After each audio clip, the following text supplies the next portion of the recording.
Big issue for us. Keep in mind, these other ages over here, we got to make sure we're still reaching them too.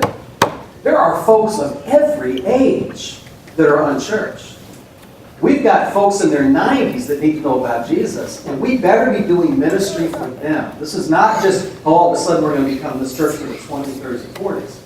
We need to be doing incredibly good quality ministry, worship, outreach for all ages to be the church God's called us to be. But when you look at the graph, those three little areas there kind of scare you a little bit. And maybe that's where a little bit more focus needs to be. I would also pay attention to the delta between the second column and the third. Yeah. What happens to the college kids when they go? Yeah. Now, the old pastor and the old Lutheran will make the excuse that part of that is a natural thing that happens with most of us on the way to college. Sadly. That even happened with me a little bit. I went to North College, I was at Lutheran school, straight from here, and I played on the soccer team, and we had Sunday games, and we traveled a lot. And my first couple of years in college, I didn't go to church very often. It's kind of sad to say that now. I wish I had.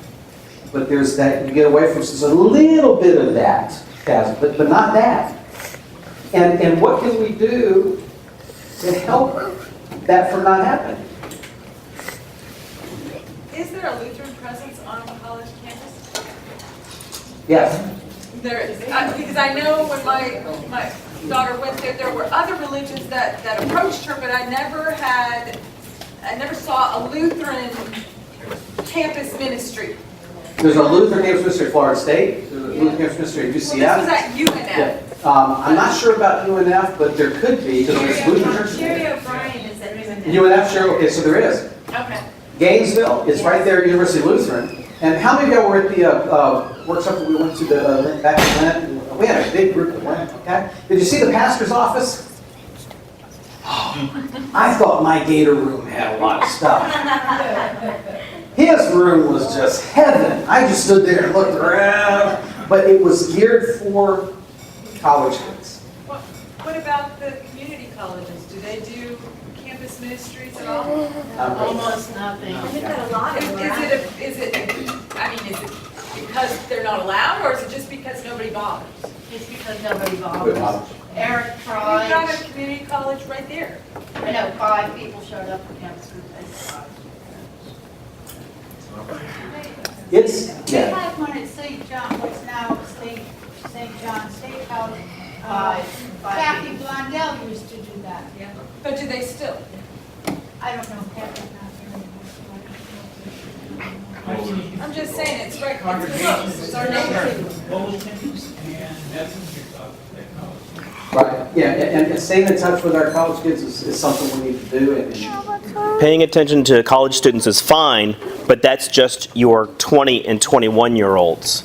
The yellow section is from 20 to 50. That whole yellow section are career professionals. yes.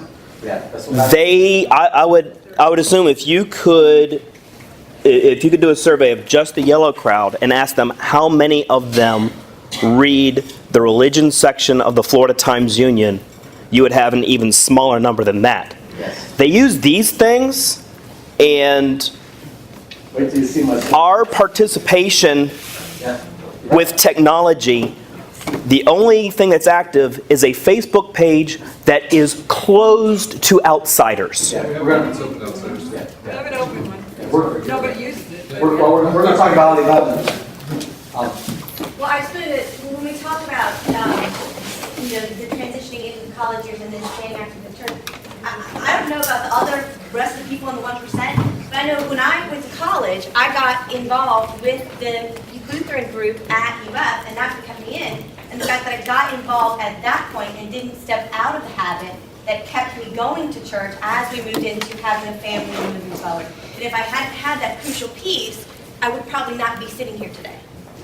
And I have a question for you. Did you find them, or did they come and find you? I challenge them. Because I grew up military and moved around a lot, and the church was my one stable point. So anytime we went somewhere new, I had to go find the church. That was for me. Those are two excellent points. Just think about it. What you gain from that is valuable. And what we might be able to offer them is valuable. But the fact that they didn't come to you, you went to them. We can't control those people, but we can make them go find us. But we can provide us. We can, But can we make that, the one thing that I know we could do, and again, I don't want to get micromanaging and strategizing too much today, this is stuff that we're out of this. But making all of our college students aware of what's there. And keeping them engaged that way and introducing them, that might be a role that we can play. I think you say to this, the strategy works up there. The key that we've said all the way through, what do we have at UF? We don't know. Advent does not, there may be a minute that we are not involved at all. Because we do not have a contact whether or not they have it or not. So it's incumbent upon us going forward, however we strategize, that's such a huge opportunity. We now have identified it, we now must do something. Yes. simply do. The other thing that happens is that when kids go to college, because many times they're going to a secular school, their faith is absolutely challenged. Yeah. They'll walk into anywhere from a literature class to science to whatever, and what you have been taught your whole life is a lie. And the professor is telling you that. So we have to also, before they get to that stage, do a better job of equipping them to battle that when they are faced with their faith being challenged. And even though we still have the kids till they're 19, I don't know how well we do that. And there's so many businesses and schools that prevent you from practicing or expressing your faith in any way. And here's what I'm hearing in your comments and what the Spirit is leading me to right now. This is a huge chasm. Yep. There's a little bit of explanation for that, but not that much. We've got to do something here. What we really need to do, it starts here. Okay? It starts here. It grows to here, and then it leads to this. So that's one piece that we need to be looking at as we vision and move forward. Another one is, the point we just made a few minutes ago. Look at these three age groups. This is a 29, basically 30-year gap. Okay? When we go from 20 to 50 in these numbers. I'm just barely here. Okay? But that's what, so we're talking about folks my age and younger that are falling away from the church in huge numbers. This is a big gap up there. Okay? And we've got to start looking at strategies without moving away from still doing this. You don't give up these ministries to just focus here. But we're doing good.